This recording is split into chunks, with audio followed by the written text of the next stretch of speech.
What up? What up? What up? What up, y'all? So, this is Tina, and we are live and locked in, which means this is a live video right now.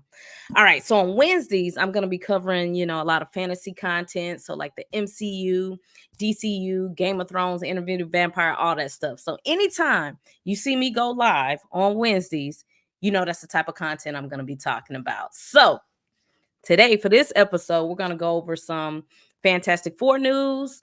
Miles Morales possibly coming to the live action scene. We don't know when that's going to happen.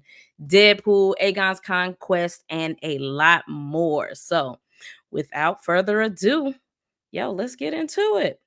All right. So, this video was actually supposed to come out earlier today, but I wasn't feeling too well. Then I went to watch the Bob Marley movie, which was good. Y'all should check that out. But they have finally announced the Fantastic Four. So excited. I'm tired of dealing with all these rumors. I'm glad the cast is out. It's been a wild year because this has been going on for about a year. But here is your Fantastic Four. We have Vanessa Kirby as Sue Storm, Pedro Pascal as Reed Richards, Joseph Quinn as Johnny Storm, Iban Bachara as the Thing. Now, we've went through a ton of casting rumors since last year. So many different actors who were presented offers. Things didn't work out. They wanted more money. You all know the story. If you don't know the story, look, at one point, Margot Robbie was supposed to be in the movie. She wanted $20 million. They said they wanted Adam Driver as Reed Richards. He tapped out. I even heard Matt Smith. I was down for Matt Smith being Reed Richards. I am a Matt Smith fan. But here's your first family. Now, a lot of people don't like Pedro as Reed Richards. Now, at first, I was like, yeah, not my first option either. But as time went on, Pedro's kind of grown on me as Reed. I think he can pull it off. I think he's going to do better than a lot of people are giving him credit for. Now, this movie is rumored to be based in the 60s, which the posters hinted at, based off of the clothes and the newspapers.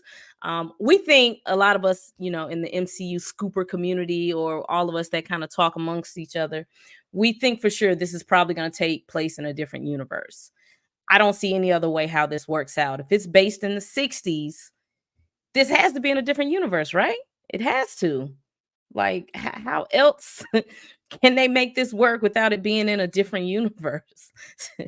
Now, I'm not going to front. I'm a little concerned about this movie because there's a lot riding on this movie. This is one of the movies that they have to get right because Feige is so invested in it. The Fantastic Four is supposed to lead the new generation of the MCU, but I don't know about this 1960s period piece. I don't know if this is going to sit well with the general MCU audience. I don't know. I hope they're able to pull it off. I'm a little concerned. Now, for the director, we got Max Chapman. Now, Matt was the director. He was a part of the WandaVision crew. Now, WandaVision was almost a perfect show.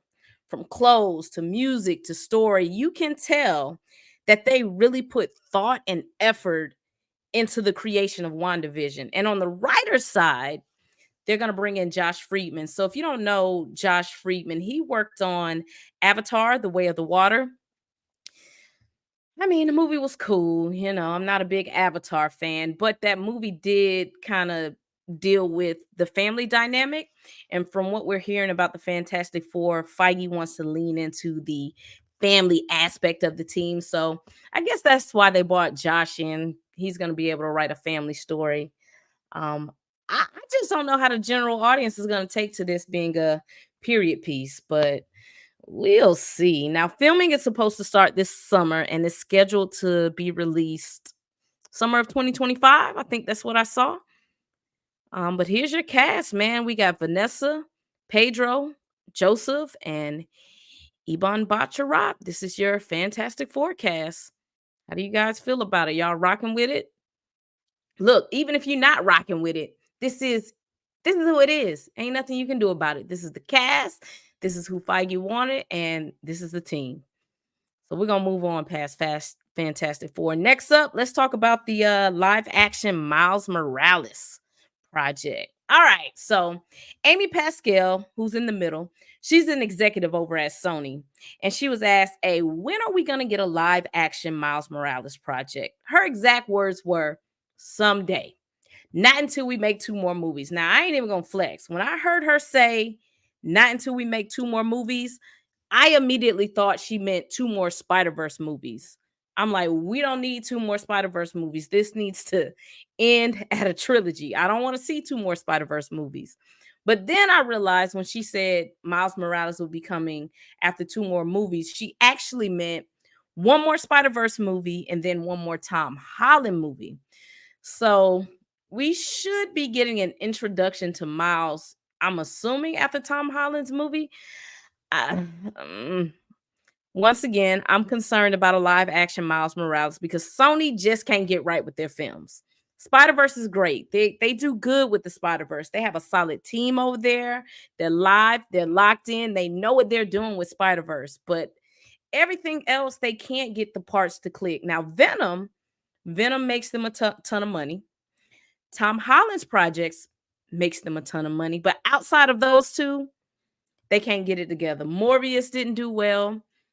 The reviews from Madam Web is out. People are saying that's not really good. I'm gonna check it out this weekend. I'm gonna give it the benefit of the doubt. I'm gonna at least give it a look, but people are saying Madam Web isn't good, and that's why I'm concerned. I am concerned with Sony, and I don't know if they can do Miles Morales the correct way. And you know what's even scarier? I think Sony thinks they can do a Miles Morales film without Marvel. I really think that. And I think Marvel may be okay with not playing ball with Sony. I think Kevin Feige would be okay with letting Spider-Man go. Yes, Spider-Man is the big gun. Spider-Man brings in a ton of money, but now Kevin Feige has access to the X-Men. So, if I'm Marvel, do I want to go back into aggravating contract negotiations with Sony, or do we just cut our losses and just focus completely on the X-Men? We shall see. So, how do y'all think they're going to handle Miles Morales in the live action? Do you think this is going to be a Sony MCU project where they work together? Or do you think Sony's just going to try to ride this out by themselves and do it? And honestly, I think Kevin Feige would be okay with cutting those losses because dealing with Sony is a headache.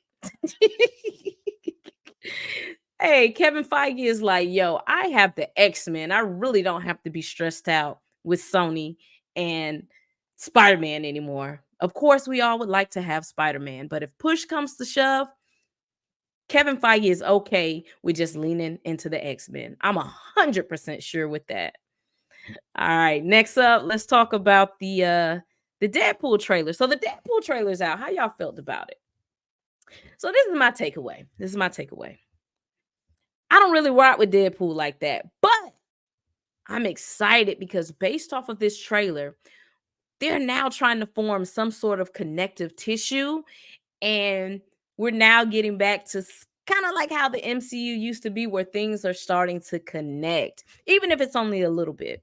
Now, I don't think there's going to be like major connection to the future of the MCU just because of the Jonathan Majors of it all. I think Jonathan Majors case kind of threw them off, and I still think they don't know how they want to handle Kang moving forward. But I do think this Deadpool movie is, paving the way for the future in the sense. Now, of course, we are going to see some oldie goldies. We've already seen Wolverine. We got Wolverine in the yellow suit, so that was cool to see. And we also got to see a variant of Wolverine named Patch. Now, this is a rumor. If y'all see right here in that middle picture sitting at the table with the white suit on, a lot of us think that's Patch. Um, we don't know if Hugh Jackman is playing Patch or if there's going to be a variant, but I guess we'll see. So we do know we have at least two Wolverine variants in this movie. We also caught a glimpse of Pyro. Yo, I like Pyro because if you go back and watch X2, they was trying to make peace. Pyro was like, nah, I ain't trying to make peace with nobody. I am about Pyro was about that life. Look, Pyro was not playing with them. They was playing games. Pyro didn't care. Yes, I like Pyro. X2 was like my favorite X-Men movie ever because it has so many gay undertones. And guess what? Nobody back then called it woke. We just went and watched it and enjoyed it because it was so much better than X2. Yo, I was so happy that we got to see Pyro. Yes. Yes, I like Pyro. Pyro was not playing with him. All right. We also caught a glimpse of Cassandra Nova. Well, we think this is Cassandra Nova. We won't know for sure until the project actually comes out. If y'all see here, the picture on the left, a lot of us are thinking this is Cassandra Nova. So she's supposed to be the twin to Professor X. Now we don't know if they're gonna go that route or not in this Deadpool movie. She could actually just be a Professor X variant in another universe. They may not go with the comic book route where they're twins. Now in the comics, she's pretty much a villain because she wants to kill Xavier. She thinks he's extremely dangerous. She has all his powers plus a lot more. So it's long been rumored that she may be the villain of this Deadpool movie, but who knows? You know what? A gripe that I have is where's all the old TVA agents? I want to see my old friends. I don't want to meet the new TVA agents over here. I want to see B-15 and Mobius. Who is these new TVA jokers? I don't know, y'all. Where's B-15? I don't care how much y'all had to pay B-15. She should be in this Deadpool movie. I better see some old TVA agents. I don't want to see these new guys.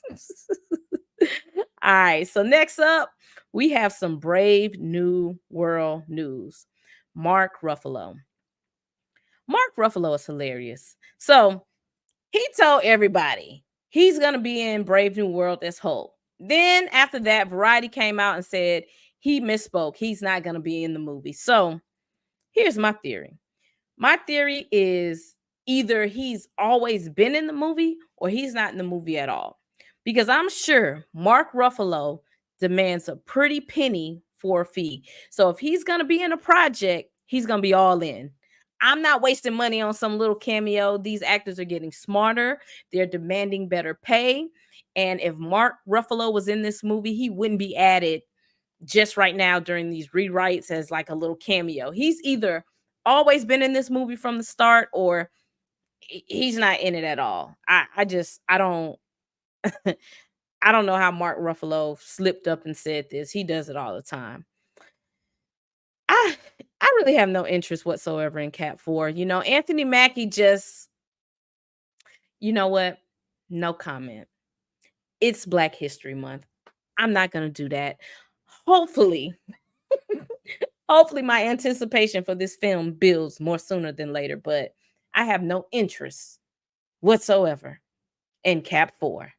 Next up, let's talk about Marvel Zombies. All right, so I'm excited for Marvel Zombies, even though it's going to be animated. I love the scary side of the MCU. So it's been confirmed that this show, it is going to be animated. It's going to be TVMA, but it's only going to be 4 episodes. The director, Brian Andrews, says, and I quote, people will die and they will die rough. He says this series is going to be hardcore. So he did an interview and he pretty much stated like, yo, they getting busy in this Marvel Zombies animated project. They're not holding back. They pretty much have been given the green light for this to be rated R. It's going to be gory. It's going to be nasty. It's going to be everything that you want to see in a zombie TV show. Now, it's already confirmed that Yelena Belova, Shang-Chi, and Miss Marvel will be in this project, plus more. I've also seen a rumor that Namor might be in it. I don't know. I don't know. Hey, if they want to put Namor in it, I'm down. I will always like going to Talicon. Plus, I like Tanakh Huerta. He's a pretty cool dude. Now, speaking of the darker side of the MCU, Oscar Isaac wants to do a Midnight Suns movie. And today, Daniel RPK came out and said there is a Midnight Suns movie in the works. I don't really know about that because where does it fit? where do you put a Midnight Suns movie in the midst of everything that they have lined up? Would this be after Secret Wars? Because you can't put it in the midst of all this drama right now. Like, that seems kind of weird. But I liked Moon Knight. I thought it was different. It wasn't a cookie cutter superhero TV show. We were dealing with cults and mental health, my type of content, a little thriller. So I'm with Oscar on whatever he wants to do. If Oscar Isaac says, let's do a Midnight Suns movie, I'm Team Oscar. Let's do a Midnight Suns movie. He did an interview with the Geek House, and this is what he said. This is his quotes. I thought there was an interesting opportunity with Midnight Suns. There's such interesting characters in there. And now that we've set the groundwork with learning who Mark, Steven, and Jake are, it could be an interesting opportunity to see him a part of a team and what that dynamic would be. So I think that would be exciting. I think for me, I definitely hope there's some room to explore that possibility. So that was the quote that Oscar Isaac gave the Geek House, talking about Midnight Suns. It seems like we kind of got the baseline for it because we got Moon Knight, we have Blade. Who are we missing? Ghost Rider, Brother Voodoo. We already got Doctor Strange. Who else? Elsa Bloodstone. She a Midnight Sun? We got Elsa Bloodstone. Hey, we need to get Brother Voodoo in the MCU ASAP. He should have been in Doctor Strange too. I don't know what he should have been doing, but Brother Voodoo deserves to be in the MCU ASAP. His brother was in Doctor Strange 1. Why don't we have Brother Voodoo in the MCU? Y'all need to be, hey, Kevin Feige, if y'all are listening, we want to see Brother Voodoo. Next up, Mendelsohn. I can't even say his name. Ben Mendelsohn wants to be Doctor Doom. I don't know about that. He just doesn't give me big Doctor Doom energy. He gives me Talos energy. I don't know, Ben. I don't know. Ben, I don't know if you could be Doctor Doom. You know who does give me Doctor Doom vibes? Nikolai. Nikolai gives me Doctor Doom energy. Ever since I watched Game of Thrones, I was like, yo, he would make a great Doctor Doom. Victor Von Doom is so complex, so villainous, all that good stuff, but he also has a little swag to him. You know, he got a little bit of money. He's a ruler of a nation, so he has a little cachet about himself. I don't know if Mendelsohn, I keep messing up his name. I don't know if Ben has that type of, cachet of swag to step into the role of Doctor Doom. I could see Nikolai doing it for sure. Nikolai can do it. You know who else I can see doing it? Fassbender. Now I don't know if Michael Fassbender would want to be Magneto and Doctor Doom. Cillian can do it. Anthony Starr could pull it off, even though I'd prefer to see him as Dracula, in Blade, but Anthony Starr could be Doctor Doom. Now, and I tweeted this earlier. You know who else is a sleeper? Sam Reed. Sam Reed, this is the guy on the far right with the hat on. He plays Lestat in Interview with the Vampire. He would kill it as Doctor Doom. They should really be looking at Sam Reed because some people want Fassbender. You have to pay a little bit of money for Fassbender. Sam Reed hasn't blew up yet. They could probably get him for a solid price. But yeah, Ben would be so low on my list as a potential Doctor Doom. No. All these other guys would definitely come before. I like Ben. Ben, you were a great Talos. You cannot be Doctor Doom. I just don't see it. All right, y'all. So we're going to move over to some Game of Thrones. I think I've done all my Marvel stuff. We're going to jump over to Game of Thrones. So it's been confirmed that an Aegon's Conquest TV show or movie is in the works at HBO. So I'm not going to get my hopes up because Warner Brothers doesn't mind canceling projects. We just saw this with Batgirl. They've canceled some Game of Thrones projects. So until this thing is officially greenlit, I am keeping my expectations in check, but we need this show. Aegon the Conqueror is essentially the great grandfather of Khaleesi and Rhaenyra from Game of Thrones and House of the Dragon. He essentially conquered Westeros, and after that, the Targaryens pretty much ruled for like 300 years. Now, I haven't read the books, not all of them. So I don't know every detail in and out, but somebody left a comment on my video and told me that Aegon the Conqueror's mom is Valerian. If Aegon the Conqueror's mom is Valerian, he that means he had a black mama. Yeah. Aegon the Conqueror most likely had a black mama. So yes, they need to do this show ASAP. Can y'all imagine Aegon the Conqueror having a black mama speaking life into him saying, yeah, you need to go handle business, son. Oh, they need to make this show ASAP. Aegon, look, and not only if he had a black mama, you know what that means? That means him and his sisters was probably mixed race. Not probably, they are mixed race. So I've been making pictures of 3 white folks when in reality, Aegon and his sisters probably look like the people on the right. Now, I know that would piss a lot of people off if they made an Aegon the Conqueror show and the leads in the show were black people.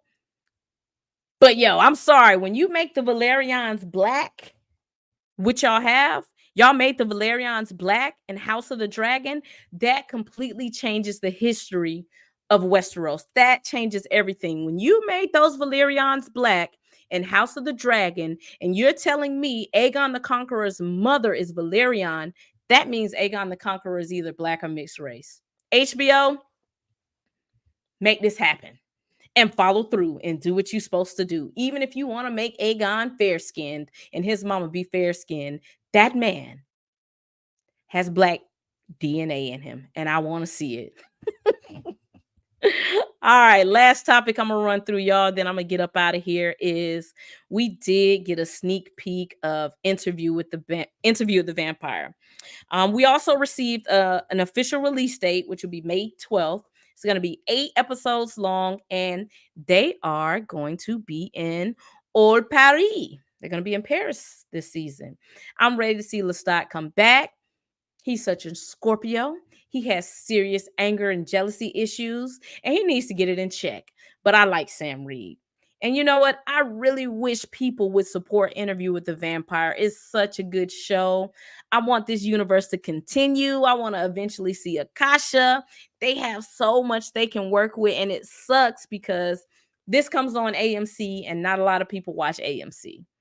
This needs to be on HBO.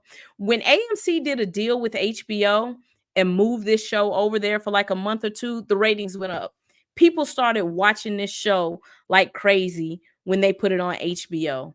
And it sucks HBO don't have the rights to this totally, because I think it would get awards. They would have a lot more eyes on it. But yo, if y'all have not seen Interview with the Vampire, it's on AMC Plus. It's only 8 episodes. Check it out. And that way, when May gets here, y'all can watch the second season with me. Now, I'm going to let y'all know it's a little gay. You know what I'm saying? You're dealing with gay vampires, so it's a little gay. If that's not what you into, you might want to skip it. But if you can deal with a little, boys kissing, it's a great TV show. Y'all should check it out. But that's all I have for today, y'all. I think I ran through everything I wanted to go through. And y'all will see me back next Wednesday if we get any more Marvel news. So thanks for hanging out with me. I'm about to get out of here. Peace out, homies.